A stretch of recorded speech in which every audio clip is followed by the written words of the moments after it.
Guys আমার এদিকে কিন্তু আমি রেডি হয়ে গেছি ফুল দেখতেছে এদিকে আমি এই জুতাগুলো কিনছি কারণ আমার ইয়ার জুতো আছে যে দেন ওই যে জুতোগুলো আছে। তো আমি এই জুতোগুলো পরে ফেলছি, এরপরে পাঞ্জাবি পরছি, এরপরে একটা 1600 টাকা। এদিকে কিন্তু আম্মু তারা এই যে কুরমা রানবো,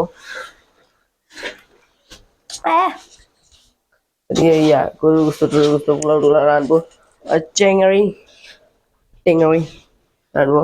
আর এদিকে একটা কাজু বাদাম মানে কম পানিতে দিছিল। এদিকে হলো এমনি এমনি আসছিল ঠিক আপে ভেঙে গেছে বাচ্চা, এই দূরে একটা আছে এটা খাইনি। এই লোকরা ফল ফুটও দিছিল, এগুলো ফিন্ডি জামাই এর উপরে কুচি কুচি রঙের লেখা, কিন্তু তার আগে আমরা খেয়ে নিয়েছি। এই আর কি, জনগণের ঈদ মুবারক, আমার চ্যানেলটা সাবস্ক্রাইব করে। একটু বড় হয়ে গেছে এ আর কি।